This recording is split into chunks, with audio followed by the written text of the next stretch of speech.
I'm Jennifer Rooks, and this is Maine Calling. Sometimes the only thing that someone with a disability needs to be able to function well at work, school, or at home is the right assistive technology, or AT. Well, today we're going to learn about the different kinds of equipment and tools available and how they can enhance daily life for a range of people. This show is part of a Maine Calling series that we've been doing this year, Ready and Able, Living with a Disability in Maine. We are streaming it live on Maine Public's YouTube channel and Maine Calling's Facebook page with ASL interpretation. Joining me for the hour, Lonnie Carlson, who is director of Maine SITE, that stands for Maine Community Inclusion Through Technology. Lisa Penny, advocate for deaf services and technology specialist with Disability Rights Maine.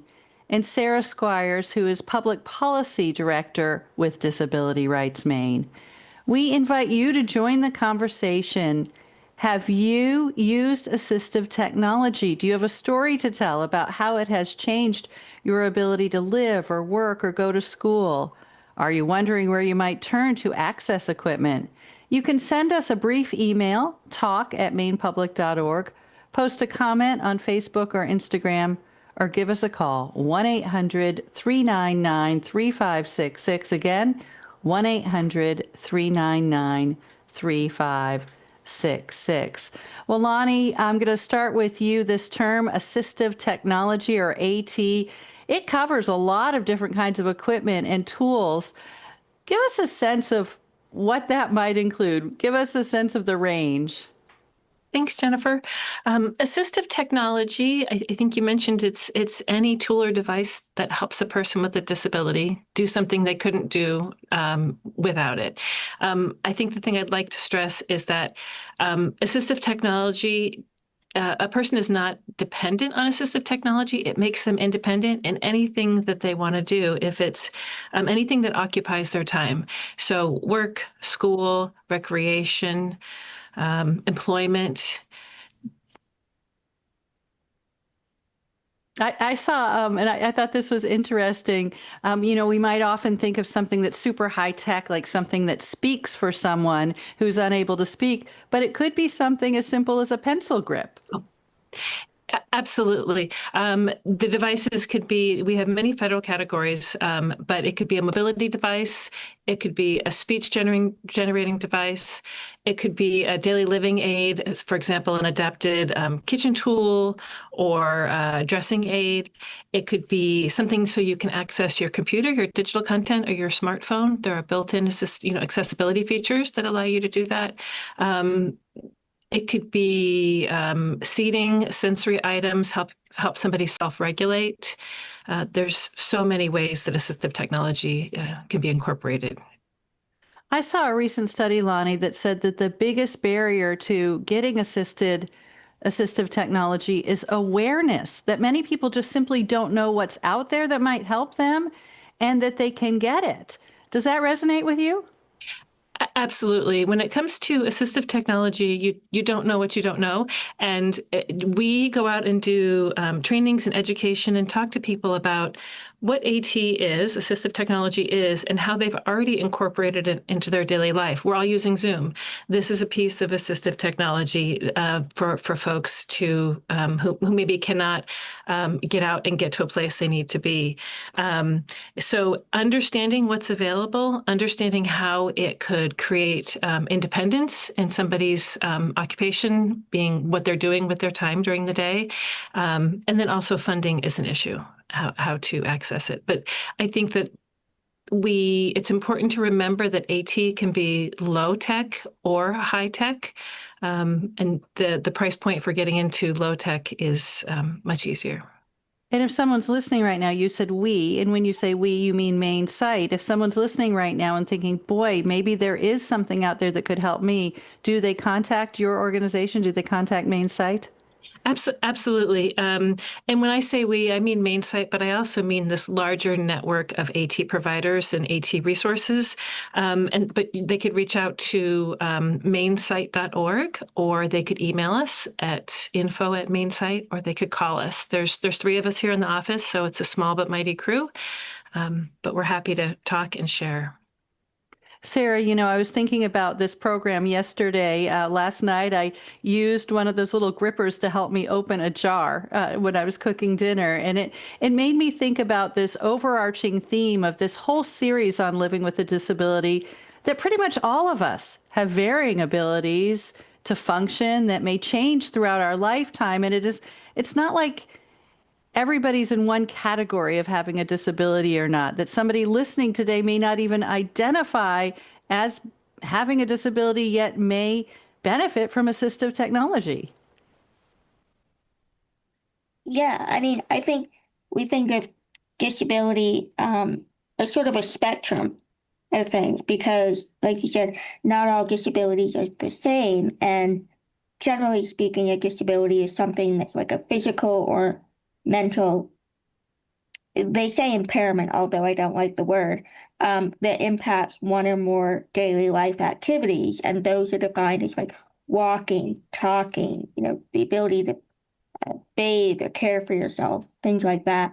And I think that, like Lonnie said, the word technology sort of has a connotation that it's, advanced and expensive and all of these things. But there's really a lot of low key tech that people with disabilities and everybody uses in their everyday lives that, like I live with step stools everywhere, and that's just what a one example, I think.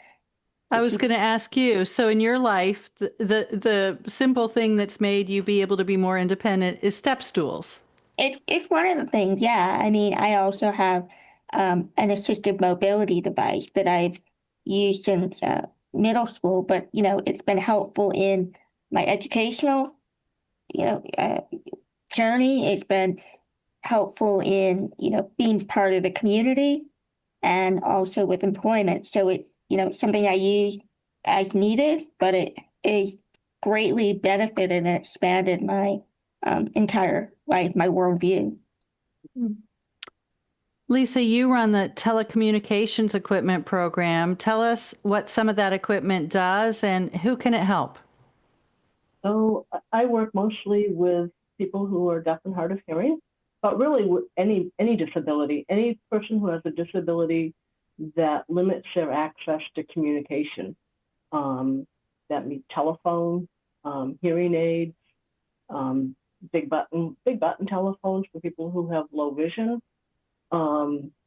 telephones that will speak that speak, telephones that have captions. It's part of, in our office, it's, part of our everyday work. I mean, we also have video phones because we're communicating back and forth with people who are deaf. So we sign in the office when we're using a video phone. Sitting here yesterday thinking about, I had a video phone going, I had an iPad on my desk, cell phone, and 3 screens. And it's like, you don't think anything about it. I mean, it's just really part of your day. But for somebody who's never used that technology, and they're, approaching it for the first time back, like, we started using Zoom for meetings. I mean, we had to, really explain, what your mouse does, what those little 3 buttons are on the bottom of your screen, how to use a Bluetooth speaker to enhance, your hearing on a call. It's all part of the day of, what we do is, a lot of instruction, a lot of sharing of information. So. Lisa, I am guessing that some of the latest advances in assistive technology, especially for people who are deaf and hard of hearing, are kind of mind blowing. And the reason I think that is I'm thinking about the announcement recently that Apple's, oh, what are they called? The earbuds that Apple's has, that they'll be able to translate languages or can already do that now. And so if we're translating languages just by putting something in our ear, what are you looking at, Lisa? What are the new technologies that you're most excited about?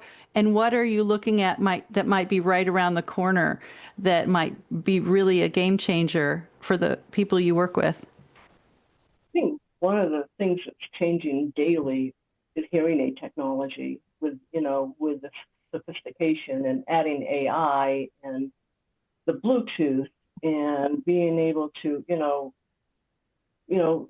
completely stream to your cell phone with your hearing aids and not having to pick up a telephone.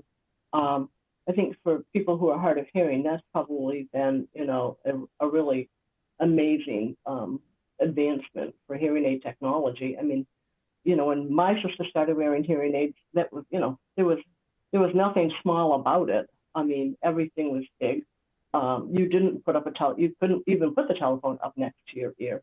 And now people who are hard of hearing, and some people who are deaf who have, who have usable some hearing that's usable, can stream directly to their hearing aids, and have a conversation on a phone, which probably they couldn't do before they had Bluetooth technology. So that's amazing. The fact that they're putting captions in glasses now for people.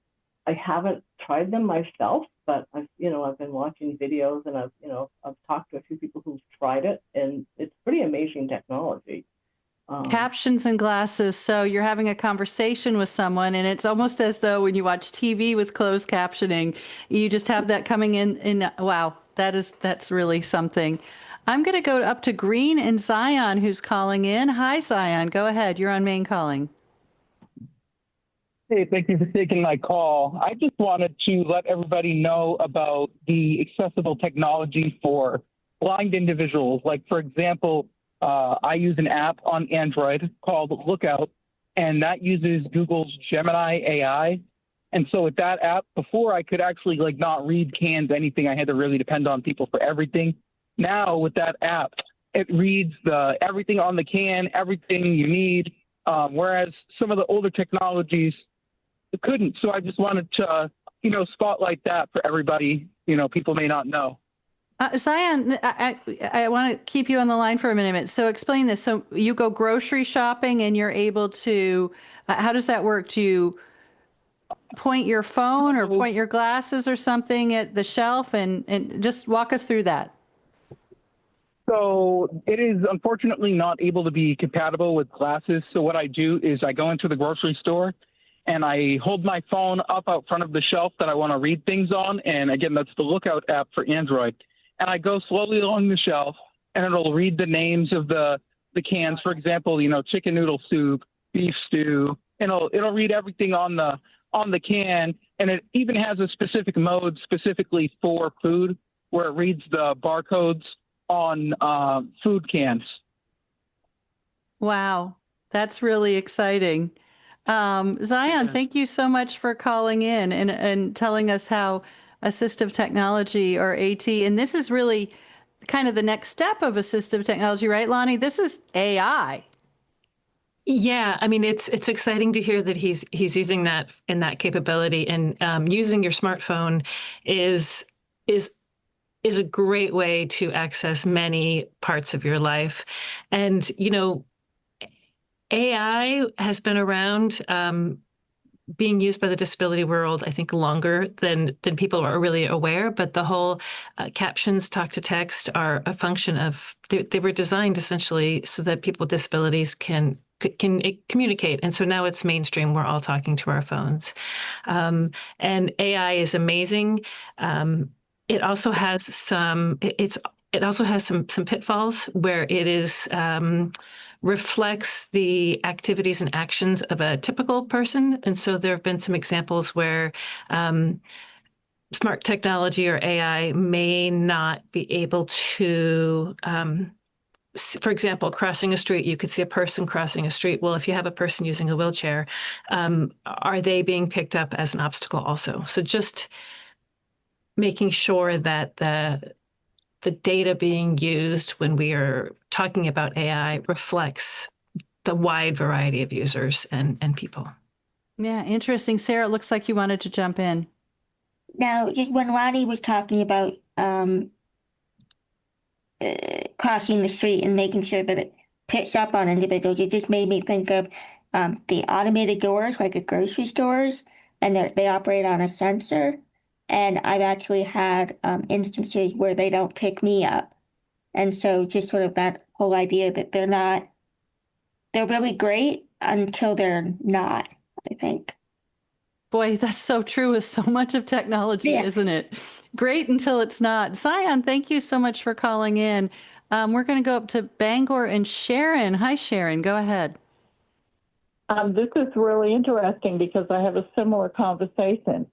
I've been visually impaired all my life, and it's worse now. And I got a smartphone a couple years ago, and they tried to help me with Siri, and I love Siri. I use it for so many things. But I had a blind person try to help me use VoiceOver, and I got a post-college graduation education, and I could not figure it out. And I would love to get someone to help me with it, and also the technology that was just spoken of in the grocery store, because I go in the grocery store and I ask for help because I can't read the can. But anyway, what I wanted to mention was a low-tech solution. I went to Walmart and tried to get some tape that had texture because the Northern Light had given me some when I first came home from Boston, and it came off. The kid was wonderful. I'm on the other side of the store, and he comes over with a roll of tape. It was the sandpaper style tape that you put on stair treads. I've got 15 feet of it. I cut it up in little pieces and put it on my microwave, my stove, my clock, and I even gave my 99-year-old aunt some of it so she could put it on her microwave. So that's a low-tech solution. Plus, when my husband was alive, his hands were disabled, and we had blown-up silverware for him, similar to the idea with the pen. And the high-tech solution that I have is not a new solution. It's an older solution, but it works for me. And that is a CCTV, a closed-circuit television. I had one when I worked doing data entry, and I now have one in my home. And it's wonderful. I could even put jewelry under it to see what color it is. I put pill bottles under it. I write checks under it. I use it every day of my life. And it's an expensive piece of equipment. It's not the newest technology, but it really works for me. So you use your CCTV as a magnifying glass, it sounds like. Yeah, I have to turn it up to the highest level, but and it has three different. It has black lettering on a white background, like you normally would have, color, and white writing on a black background, like your phone, and that's the easiest for me to see. But the problem I have with the phone is Siri doesn't do everything. Siri is wonderful. It talks to you for some things, but some things it does not work. And so I'd like to learn to use VoiceOver, but I'm not totally blind, so, it's an issue. But anyway, I function fine without it. Well, Sharon, I love using the creativity of using the textured tape to sort of create buttons on your microwave. But Lonnie, I want to go back to what Sharon said at first, because I think a lot of us feel as though we would like to be able to use something in a certain way, but we don't know how. Can Sharon turn to Maine Site to maybe get lessons and help on using these, whether it's a smartphone or other devices she might already have in her house more effectively? Yeah, absolutely. So I loved hearing her list all of the ways she's solved a problem. So at Maine Site, we offer webinars that are recorded, offered live and recorded, and they're on a variety of different types of assistive technology. We also offer demonstrations. So if somebody wants to learn about a particular device or compare and contrast characteristics of devices to find out what would work best for them. We offer demonstrations. We also have a lending library. So the whole idea that not one piece of AT is going to work for every person and every ability. It's like a regular lending library. It's free to create an account. You do go online and search for items, and then you can borrow them for 30 days. The idea of borrowing a device is so that you can learn about it, either professional development or maybe a parent whose child uses a speech generating device, and you want to learn how it works without taking that communication device away from the child. You can use it for a short-term accommodation. So say your grandmother's coming to visit and they need help getting up a step, you can borrow a ramp or a mobility device. You can also use it to, the biggest reason is to learn about a device, to try it before you spend your money and purchase it somewhere else. And then if your device is broken, you can borrow it. So we really are this resource. I encourage people to call us and ask us about AT, where to find AT, how to fund it, and then what service providers are available. So when she mentioned not knowing how to use VoiceOver, I could certainly make some recommendations for different online trainings that are available. It's just exciting to hear her talk about it. So. Wonderful. And Lonnie, Maine site serves the entire state? Yeah. So each state has an AT Act. So every state and territory has an AT Act program. So the only requirements we have is that you reside in Maine. So any age, any ability. If you happen to live in New Hampshire, you use the New Hampshire AT Act. And yeah. Okay, well, we do need to take a quick break. We are talking about assistive technology on Maine Calling. Our phone number, 1-800-399-3566. We'll be right back. Maine Calling is made possible by listeners who donate and by Duck Fat, once again offering takeout and happy hour at its Middle Street location.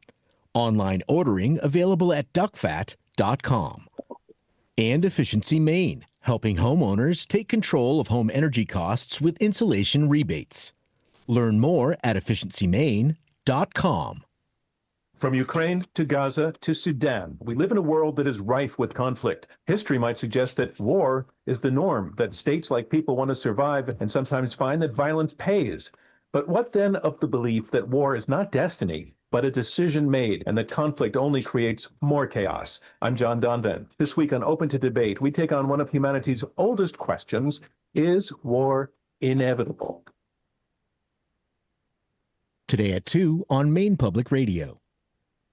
We invite you to join reporters from Maine Public and the Maine Trust for Local News for issues and conversation to discuss the state of media in Maine and what best practices news organizations must adhere to in order to remain valued and relevant. Our next event is happening on Monday afternoon, November 3rd, at Portland Public Library's Maine branch.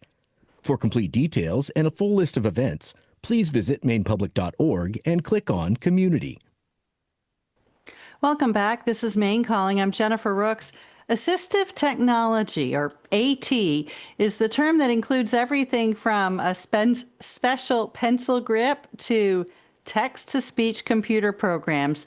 We're learning how AT can make a difference in someone's life and how to find out what's available in Maine.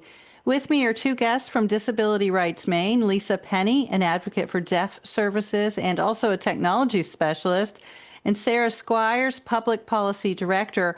Also with us, Lonnie Carlson, who is Director of Maine Site. Share your comments and questions. Do you know someone who would benefit from some sort of assistive technology? You can send a brief email to talk@mainepublic.org, comment on Facebook or Instagram, or give us a call at 1-800-399-3566. A reminder, today's program is streaming live on Maine Public's YouTube channel and Maine Calling's Facebook page with an ASL interpreter. Joining us now is Josie Easler, who is on the board of the organization Speaking Up for Us. Josie is blind and has autism spectrum disorder and ADHD. Josie, thank you for calling in. Welcome back to Maine Calling. Tell us about how you use assistive technology. Thank you so much for having me again. And I use assistive technology in several ways. So on my laptop, I have a software called JAWS, which is a screen reading software, and it reads everything on the screen out loud, and I use keyboard commands instead of a mouse or a trackpad. So I do everything with the keyboard. I also use what's called a Braille Note Touch, which is an Android tablet that has a Braille display that is accessible, and it also has speech output. I also have what's called a Victor Stream, which is a very small device that allows me to download and listen to various audiobooks from various platforms. And I also use my 2 Echo Dots. I have 2 in my apartment, and I can ask them what the weather for the day will be. I can set alarms, ask them what time it is, various things like that. And then I do use a lot of low-tech things like bump dots or Braille stickers on my microwave or my washing machine, or things like that. I have, like I said, the bump dots, the Braille stickers, very low-tech things. And then I also have, I'm very short, so I have what's called a reacher, and it allows me to basically get things off of high shelves. So various high-tech and low-tech solutions to get the job done. It sounds as though you've really got it all figured out. And I'm wondering, has the ability of AT in your life made a big difference in what you can do, Josie? It started when I was very young, getting audiobooks on tape. And then it just progressed to more and more complex things. So I've been using AT since I was a toddler. What advice do you have for people who may not know what to do to access the equipment that might help them, who may not have the creativity and ingenuity you clearly have in figuring it all out? Definitely turn to YouTube. I got a lot of my information from YouTube, and definitely if you're blind, check out the American Printing House for the Blind. They make all kinds of cool things for blind people.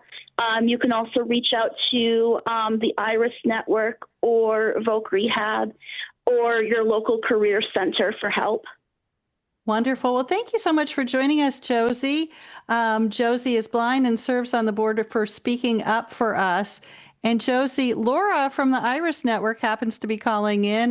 Laura, were you able to hear what Josie just said? I did, and thank you for mentioning the Iris Network. We are the statewide agency serving citizens who are blind and visually impaired, and we do offer AT training to folks in home. We have specialists who are certified in accessive technology, and so we can work with people in their home. I know there was somebody who called in about voiceover, and so an Iris employee, a rehab professional could go in and help that person learn how to use voiceover. The Iris Network also has a fund where we can help individuals purchase equipment such as an iPhone or an iPad. So I just wanted to let listeners know about our services. Well, Laura, thank you so much for calling in from the Iris Network. And Josie Easler, thank you so much for calling in from Presque Isle. We are going to go, let's see, up to Farmington and Isabella. Hi, Isabella. Go ahead. Hi, Jennifer. Thanks for taking my call. I wanted to share a little bit about my program that I currently run called Maine Agribility. We've worked historically with the Iris Network Vocational Rehabilitation Maine site, and what we do is we work directly with farmers, loggers, and fishermen all over the state who have any sort of barrier to continuing their work productively and safely. So really anything from a physical injury to a chronic progressive condition to a mobility challenge, aging, really anything that is becoming a barrier, we can help find ways to address, to help modify the worksite, to help find solutions to working differently and better. And a lot of times assistive technology is a part of that conversation.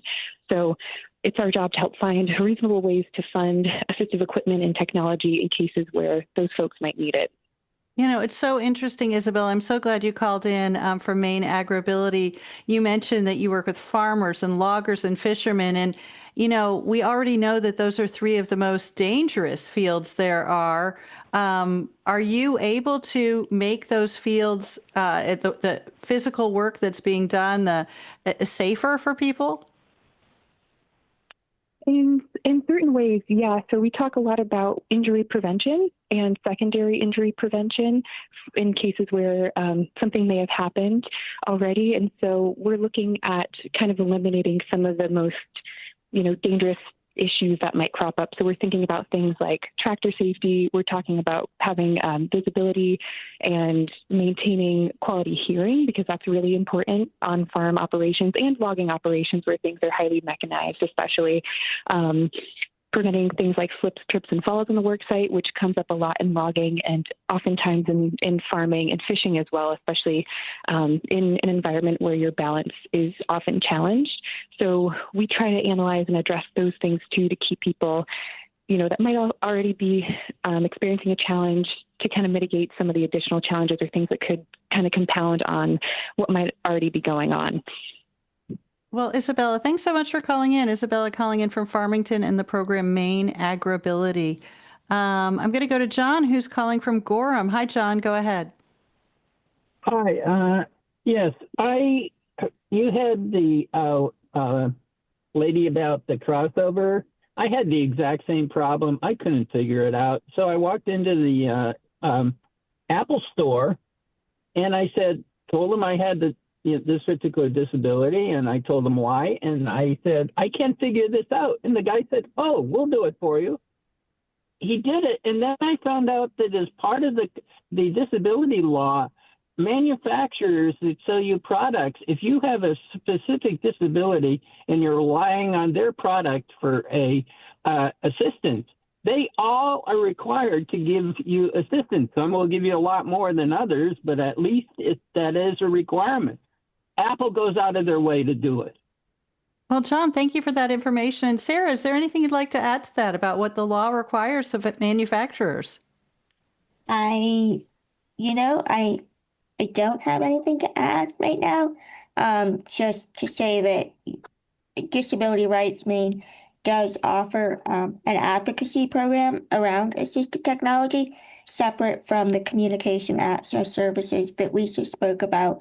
But when individuals are having difficulty accessing assistive technology, we don't provide financial assistance, but we do provide advocacy when manufacturers or AT providers are not fulfilling their obligations.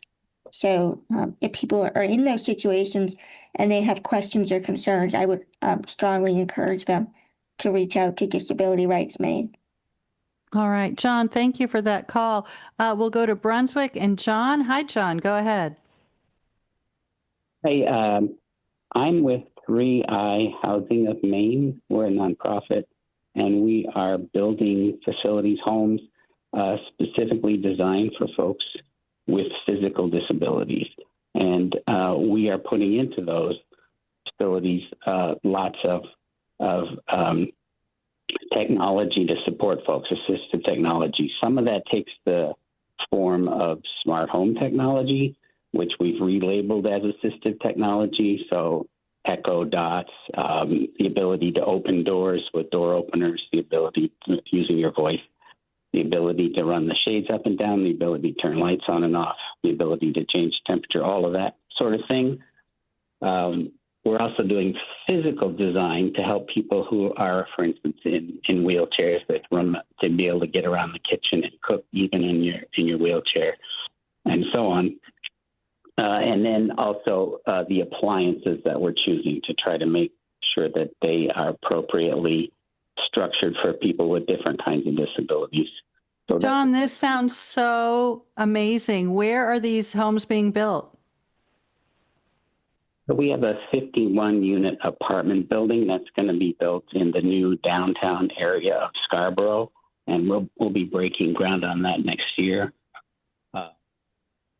With a number of more rural towns within Maine to try to build out single-family homes or duplexes, again, designed both for folks with physical disabilities, and we're also trying to drive the cost down so that we can get care providers to be able to have housing as well. Well, John, good luck with all of that. That sounds like it sounds really, really wonderful.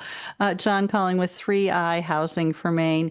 We are talking about assistive technology on Maine Calling. If you'd like to join the conversation, our number 1-800-399-3566. We'll be right back. You make Maine Calling possible with help from Portland Stage, presenting the Maine comedy Dirty Deeds Down East by Maine playwright Brent Ascari. Tickets and information at portlandstage.org. And Katahdin Coffee, proud to be roasted in Maine and locally owned. Available at Hannaford supermarkets and at katahdincoffee.com. I'm Robin Young. A group called Keys to Change helps those experiencing homelessness still receive mail in cities like Arizona. But the future of that program is in jeopardy as the Trump administration replaces funding for housing and services with a more punitive approach to homelessness. We'll learn more about this lifeline next time, Here and Now.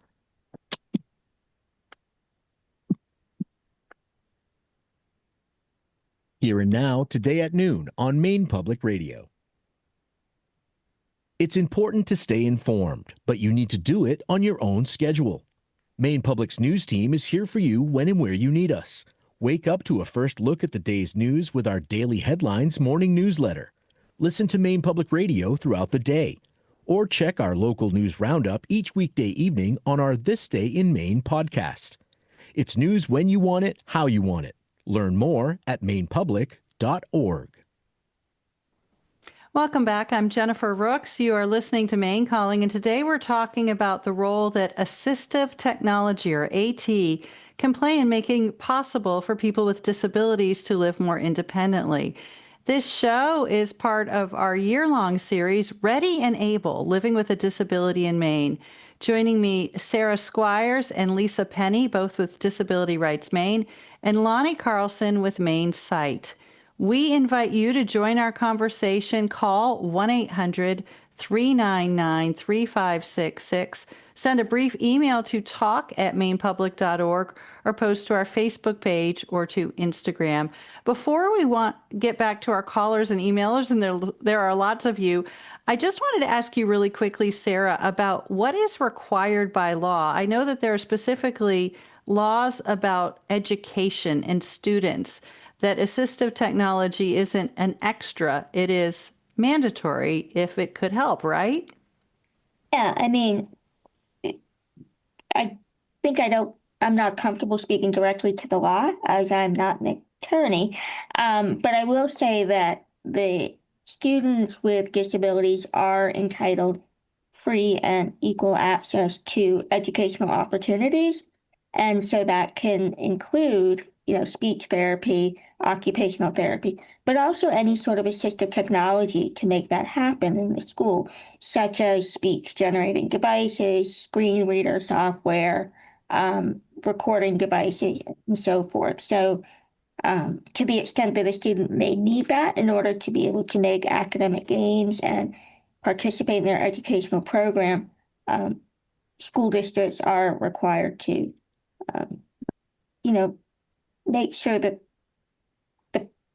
they can do so.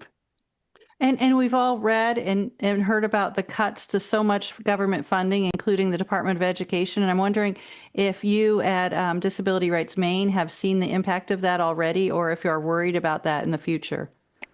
I think because it's so new and it's still playing out, we haven't seen a direct impact in Maine that I'm aware of. But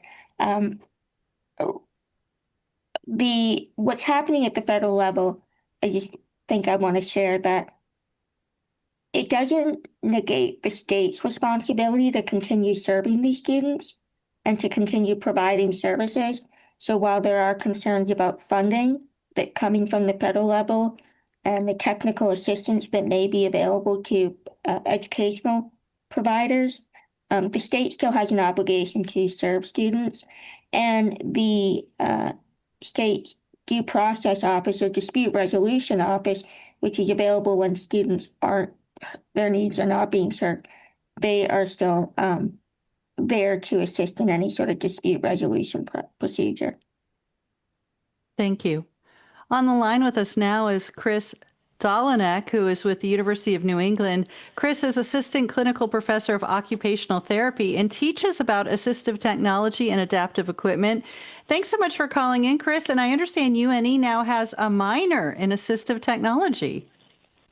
Thanks for having me on. Yes, we absolutely do. I'm thankful for the opportunity to talk about the subject. It's certainly something that we're passionate about at the University of New England and is really impactful in the lives of so many of our fellow Mainers and just so many people in the country.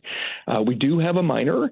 It's a distinct program in that it is offered at the undergraduate level, and it's really designed to give our students an opportunity to prepare to sit for the Assistive Technology Professional Certification exam and enter the workforce in this really dynamic field, again, at the undergraduate level, which is, a pretty exciting opportunity for these students. Tell us an example of, give us an example of something your students might do or have been doing in the classroom.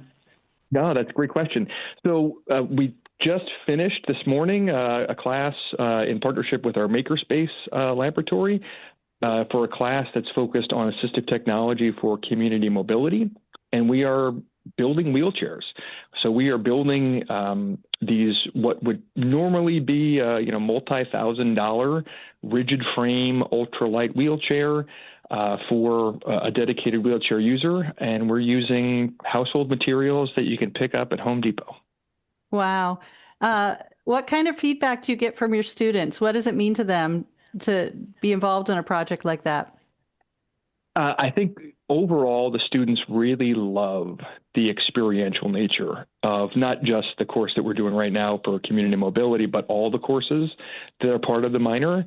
The chance to really not just have the foundational understanding and the principles and talking about the ethics of practice and things of that nature, but the opportunity to get out there and apply it with community members, with community partners, things like building these wheelchairs is really like one of the great aspects of the program that students really enjoy. Well, I really appreciate you calling in. Chris Dolinek is with the University of New England. Let's see. Oh my gosh, so many calls coming in. We'll go to Donna calling from South Portland. Hi, Donna. Go ahead. Hi. Can you hear me? Yes. Oh, okay, good.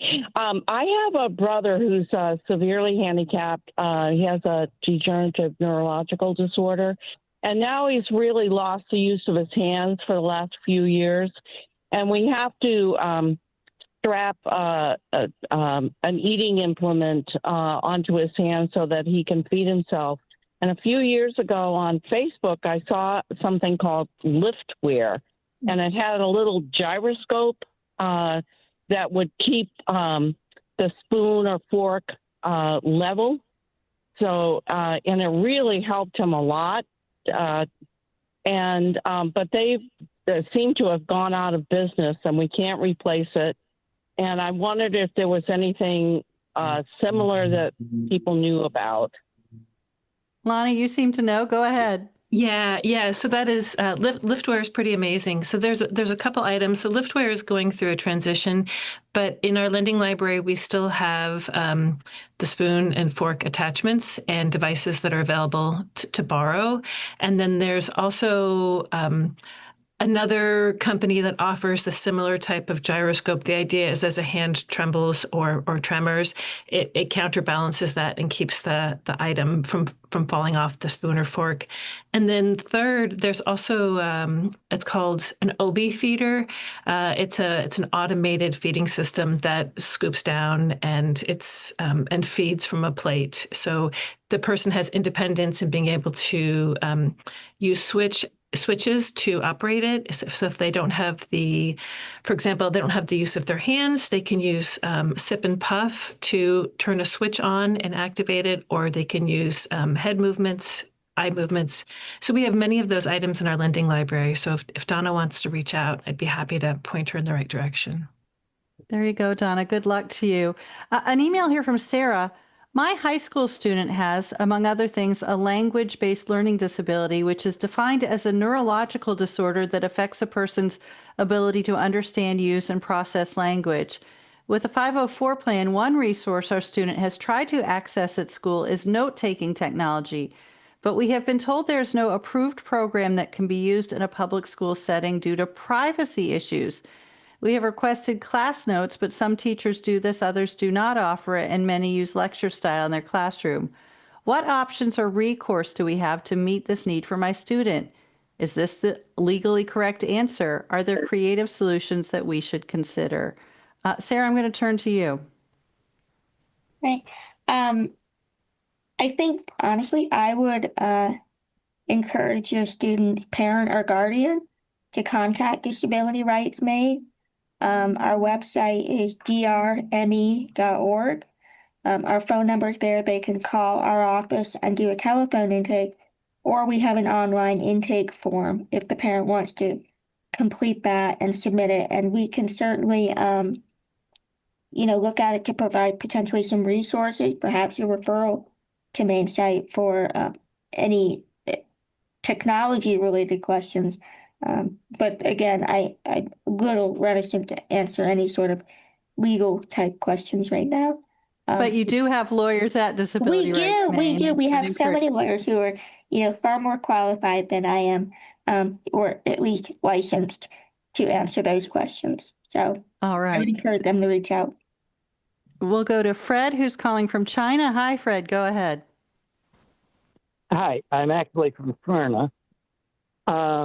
I'm a social worker in Southern Aroostook, and I have a client who's had both legs amputated because of diabetes, and he unfortunately lives in a 2-story house, and he would really like to have one of those stair lift devices. I think you hook it to the railing. Do you know how to access one of those? Yeah. Go ahead, Lonnie. Yeah. So that is, I would have him reach out to us. So part of Maine Site is we also have a reuse program where we take in used devices, refurbish them, and get them out for low cost to no cost. Something like a stair glide or stair system like that isn't something that we can house, but when people are looking for them, or people, for example, might buy a home and they want to take it out, they'll contact us, and we try to connect the people. So well, we might not necessarily have one of those sitting around. We might have somebody who has one. The other option is the Alpha One hosts the alternative loan program, adaptive equipment loan program, that has a couple of different ways to finance assistive technology purchases, low-cost loans, and then grant programs. There you go. Great lead for you, Fred. Good luck. We'll go to Bill. Bill is calling from Portland. Hi, Bill. Go ahead. Hi. I think your last response may have partially answered my question. I have a very high-end wheelchair I never used because my friend recently died, and it's sitting in my closet in a pristine state. I don't know how to get it to somebody who can assess all the bells and whistles it has, and then get it on to an appropriate person. What's available? Lonnie. Yeah, thanks. I'm sorry to hear about your friend, Bill. But that's exactly how our reuse program works, is people donate their equipment. So the person I would connect you with is our partner at Spurwink Alltech. His name's Darren. He's located in Portland, where he takes in devices like that. And if you are, not close to Portland, we do have a map/directory of reuse centers across the state that have the ability to take in items or have low-cost items available. And then we also, in terms of getting assistive technology across the state is difficult, but we have this, we mail items if possible. And then we also, since I work at the University of Maine at Augusta, we really use our network of librarians between Bangor and Augusta, and the other outlying areas. And then my colleagues, we all sort of live in different parts of the state. And then we'll use DRM. If Lisa's heading to Presque Isle to do a program, we try our best to shuffle and increase access to AT. But I'd have you reach out to Spurwink Alltech or just call me, and I can help connect you. Wonderful, Bill. I'm so glad you called. Let's see, we'll go to Ketra, who's calling from Alpha One. Hi, Ketra. We're tight on time. Go ahead. Hi, how are you?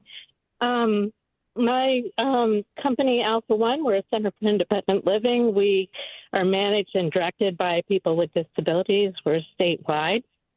And we offer the Adaptive Equipment Loan Program. Interest rate is 3.75%. Terms vary depending on the longevity of the equipment that's being purchased. And it's a good way to establish a credit history for those that may not have one. And it can be for adaptive equipment and home accessibility. We also have a $5,000 grant for home accessibility and adaptive equipment, and a program specifically that builds ramps. We also do driver evaluations for people with disabilities to look at adaptive driving equipment needs. And we also work with teens who may be on the spectrum or have some other intellectual disability who are wondering if they can become drivers. And we also have a classified list on our website for people to post technology for sale.